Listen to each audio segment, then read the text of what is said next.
నిన్నగాక మొన్న తెలుగుదేశం పార్టీలోకి వచ్చాడు. తెలుగుదేశం పార్టీ నుంచి ఎమ్మెల్సీ పదవి పొందాడు. అసలు ఏం జరిగిందో అర్థం కాక తెలుగు తమ్ముళ్ళు అయోమయంలో పడ్డారు. నారా చంద్రబాబు గారి వ్యక్తిత్వం, ఆయన ఆలోచన విధానం మారింది అంటూ అందరూ భావించినప్పటికీ చంద్రబాబు గారిలో కొన్ని మార్పులు రాలేదు అనేది ఇప్పుడు సి రామచంద్రయ్యకి ఆయన ఎమ్మెల్సీ పదవి ఇచ్చడం ద్వారా కన్ఫర్మ్ అయింది అంటూ కొన్ని వార్తలు వస్తున్నటువంటి నేపథ్యంలో దీని మీద మనం విశ్లేషణ చేసుకునేటువంటి ప్రయత్నం చేద్దాం. ప్రస్తుతం మనతో పాటున్నారు ప్రముఖ రాజకీయ విశ్లేషకులు, ప్రముఖ సీనియర్ జర్నలిస్ట్ సిఎస్ రావు గారు. సార్తో మాట్లాడదాం. Sir hi sir. హలో. నిన్నగాక మొన్న పార్టీలోకి వచ్చారు సి రామచంద్రయ్య గారు. ఇలా వచ్చారో లేదో అలా ఎమ్మెల్సీ పదవి దక్కించుకున్నారు. అసలు తెలుగు తమ్ముళ్ళకి ఏమని జరిగిందో తెలియక అయోమయంలో పడ్డారు. చంద్రబాబు గారు మారారు, ఆయన మనస్తత్వం మారింది అంటూ అందరూ భావించినప్పటికీ సి రామచంద్రయ్య గారి విషయంలో ఆయన నిర్ణయం అనేది ఎవరికి అర్థం కాక ఇప్పుడు తల్లబట్టుకుంటూ ఉన్నారు. ఏంటి సార్ అసలు సి రామచంద్రయ్య గారికి ఎమ్మెల్సీ పదవి దక్కడం వెనక కారణం ఏంటి? చంద్రబాబు గారు ఏరికోరి ఆయనకే ఎందుకు ఎమ్మెల్సీ పదవిని ఇచ్చారు అంటే ఏం చెప్తారు? ఇప్పుడు కొన్ని పోస్టుల నియామకం విషయంలో చంద్రబాబు నాయుడు వ్యవహరించినటువంటి తీరు మీద, అలాగే వ్యవహరిస్తున్నటువంటి తీరు మీద కొంత క్యాడర్లో మిక్స్డ్ రెస్పాన్స్ కనిపిస్తుంది. ఎందుకంటే జనరేషన్ గ్యాప్ అనేది ఒకటి ఉంటుంది. ఇప్పుడు లోకేష్ ఆలోచన ఒక రకంగా ఉంటుంది, చంద్రబాబు నాయుడు ఆలోచన మరొక రకంగా ఉంటుంది. ఇప్పుడు చంద్రబాబు నాయుడు ప్రద్యుమ్నకి సీఎం ఆఫీసులో సెక్రటరీగా ఇచ్చారు. ఎందుకు ఇచ్చారు అనేది చంద్రబాబు నాయుడికే తెలుసు. చంద్రబాబు నాయుడు అయితే అమాయకులు కాదు కదా. దాదాపు 45 సంవత్సరాల ఎక్స్పీరియన్స్ ఉన్నటువంటి పొలిటీషియన్. ఆయన జర్నీ అంత కూడా వయసు లేదు లోకేష్కి. లోకేష్ దగ్గర ఉండేటువంటి టీం ఏదైతే ఉంటుందో లేదా లోకేష్ కానీ వాళ్ళ ఆలోచనలు డిఫరెంట్గా ఉంటాయి. ఇప్పుడు చంద్రబాబు నాయుడు తీసుకున్న నిర్ణయాన్ని అర్థం చేసుకునేటువంటి పరిస్థితి ఒక్కోసారి ఉండకపోవచ్చు ఈ టీంకి. ఎందుకంటే జనరేషన్ గ్యాప్ ఉంది. ఆయనతోటి ట్రావెల్ అయిన వాళ్ళు చాలామంది ఉంటారు చంద్రబాబు నాయుడు తోటి. ఇప్పుడు వీళ్ళంతా ఫ్రెష్ బ్యాచ్. వీళ్ళేం కోరుకుంటారు సహజంగా? పార్టీలో మేము ఉన్నాం కదా, 2019 నుంచి రకరకాలుగా కేసులు పెట్టుకొని రకరకాలుగా మానసిక వేదనను అనుభవించి, మానసిక హింసను అనుభవించి, శారీరకంగా, మానసికంగా, ఆర్థికంగా అన్ని రకాలుగా నష్టపోయి ఎదురొడ్డి మేము పార్టీ జెండాని భుజానెత్తుకొని మోసాము. అలాంటిది ఎక్కడో శ్రీరామచంద్రయ్య 76 సంవత్సరాల వయసు ఉన్నటువంటి శ్రీరామచంద్రయ్యకి ఇవ్వాల్సిన అవసరం ఏంటి అని చెప్పి చర్చ అయితే తెలుగుదేశం పార్టీలో జరుగుతుంది. ఆయన వయసు రీత్యా కూడా ఆయన ఏమి యాక్టివ్గా తెలుగుదేశం పార్టీకి పనికొస్తారని చెప్పి చెప్పుకోవడానికి లేదు. కానీ రాజకీయంగా పనికొస్తారంటే రాజకీయంగా కూడా ఆయన ఏమి పనికొచ్చేటువంటి పరిస్థితి లేదు. యాక్టివ్గా మరి ఏ సమీకరణాల ప్రకారంగా సి రామచంద్రయ్య గారికి ఇప్పుడు ఎమ్మెల్సీ పదవి దక్కింది? చంద్రబాబు గారు ఆయన్నే ఎంచుకోవడానికి కారణం ఏంటి అంటే ఏం చెప్తారు? ఇప్పుడు ఒకటి ఏంటంటే సుదీర్ఘమైనటువంటి రాజకీయ ప్రయాణం సి రామచంద్రయ్య, సెలమలశెట్టి రామచంద్రయ్య. ఈయన కడప జిల్లాకు సంబంధించినటువంటి లీడరు. 82 నుంచి ఎన్టీ రామారావు పార్టీ పెట్టినప్పటి నుంచి ఆయన పార్టీలో ఉన్నారు. అప్ టు 2011 ఆ ప్రాంతం దాకా ఉన్నారు. ఆ తర్వాత ఆయన ప్రజారాజ్యం పెట్టగానే ప్రజారాజ్యం పార్టీ వైపు వెళ్ళిపోయారు. అప్పుడు ప్రజారాజ్యం పార్టీకి ఏంటి, ఈ బలిజలు, కాపులు, వీళ్ళు కొంత ఫెమిలియర్ లీడర్స్ అంతా ప్రజారాజ్యం పార్టీ వైపు వెళ్ళిపోయారు. ఆ జాబితాలో ఈయన కూడా ఉన్నారు. కరెక్ట్గా అక్కడే ఈయన రాంగ్ స్టెప్ వేశాడు. ఇప్పుడు 82 నుంచి అసలు రాజకీయ నేపథ్యం లేనటువంటి చలంశెట్టి రామచంద్రయ్యకి అన్ని రకాలుగా తెలుగుదేశం పార్టీ అండదండగా నిలిచింది. లాస్ట్కి ఆయన పొలిట్ బ్యూరో మెంబర్గా, అత్యున్నతమైనటువంటి పొలిట్ బ్యూరో మెంబర్ కూడా ఆయన ఎంజాయ్ చేశారు తెలుగుదేశం పార్టీలో. 2 సార్లు రాజ్యసభకి ఇచ్చారు ఆయనకి, 2 times రాజ్యసభ ఇచ్చారు. ఇన్ని చేసినప్పటికీ పార్టీని వీడిపోయారు అని అంటే మళ్ళీ అతను ఎన్నికలు తిరిగి వస్తే వెంటనే ఇవ్వడం అనేది అది ధర్మమా అంటే చంద్రబాబు నాయుడు దృష్టిలో ధర్మం అనిపిస్తుంది. మరి కడపలో మరి శ్రీరామచంద్రయ్య వల్ల ఏమన్నా మేలు జరిగిందని భావించి ఉండవచ్చు చంద్రబాబు నాయుడు. కానీ ఎక్కువ మందికి ఇప్పుడు ఉన్నటువంటి తరానికి, కొత్త తరానికి, అప్కమింగ్ లీడర్స్కి ఏమనిపిస్తుందంటే 76 సంవత్సరాలు ఉన్నటువంటి శ్రీరామచంద్రయ్య ఎందుకు అసలు పార్టీకి అవసరమా, పార్టీకి లాభం ఏంటి అతని వల్ల అనేటువంటి ఆలోచనలు, అలాంటి చర్చ జరుగుతుంది ఒక మేజర్ యూత్ తెలుగు తమ్ముళ్ళలో విస్తృతంగా చర్చ జరుగుతుంది. ఇప్పుడు ఆయన ఏంటి, ఆ రోజున ప్రజారాజ్యం పార్టీలోకి వెళ్ళాడు. ప్రజారాజ్యం పార్టీలోకి వెళ్ళిన తర్వాత ప్రజారాజ్యం పార్టీని తీసుకెళ్ళి కాంగ్రెస్ పార్టీలో కలిపారు. కాంగ్రెస్ పార్టీలోకి వెళ్ళాడు ఆయన.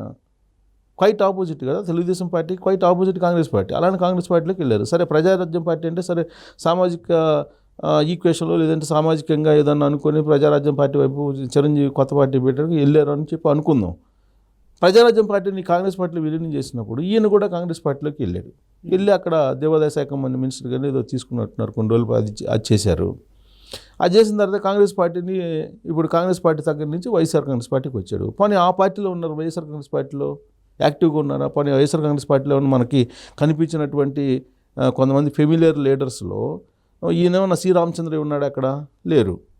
కానీ ఎమ్మెల్సీ ఇచ్చారు, ఆయనకి ఎమ్మెల్సీ ఇచ్చారు. అప్పుడు సీనియర్ అని చెప్పి గుర్తించి కడప నుంచి ఆయనకి ఎమ్మెల్సీ ఇచ్చారు. ఎమ్మెల్సీ 5 సంవత్సరాల పాటు ఎంజాయ్ చేశాడు.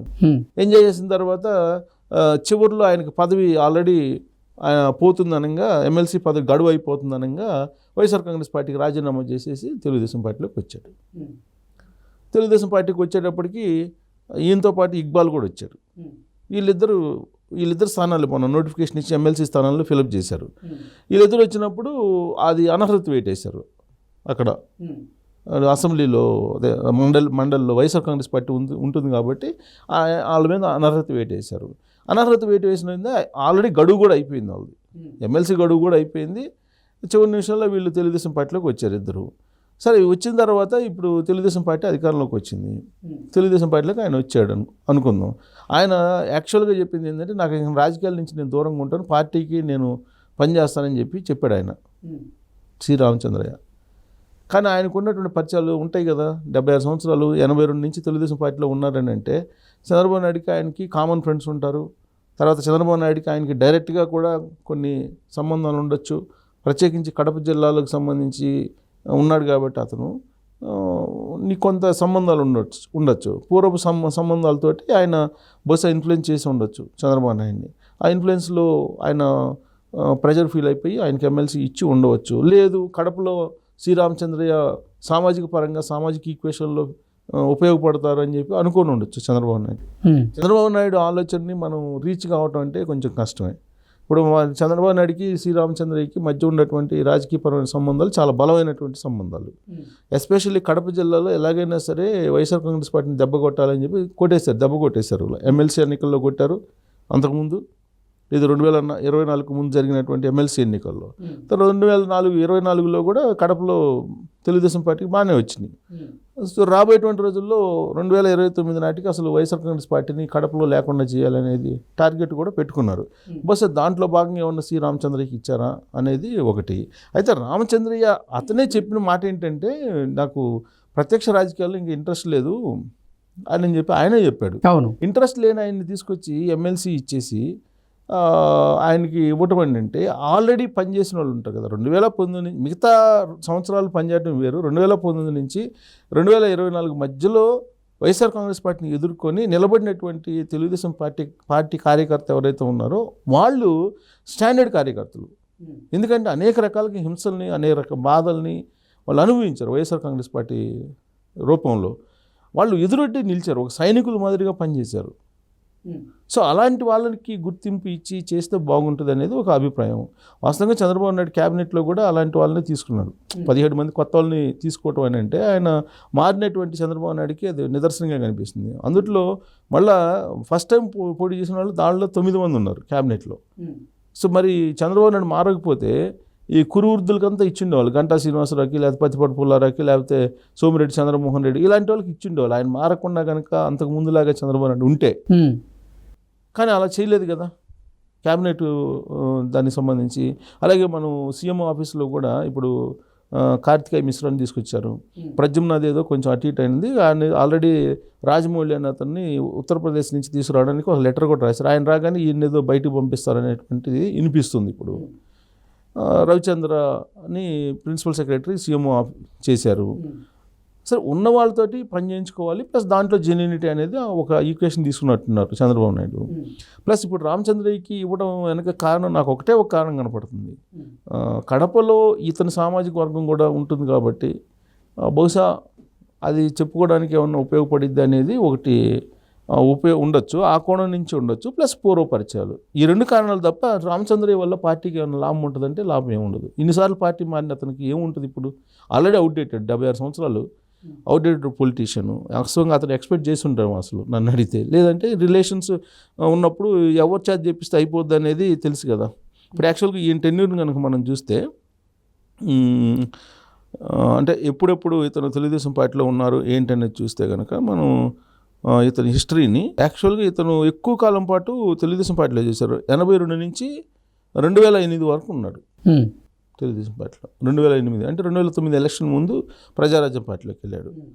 82 నుంచి అంటే అక్కడ వరుసగా అతను పదవులు అనుభవిస్తూ వచ్చాడు తెలుగుదేశం పార్టీలో, వరుసగా అనుభవిస్తూ వచ్చాడు. అటు సంస్థాగతంగా రాజకీయంగా కూడా అనుభవిస్తూ వచ్చారు ఆయన.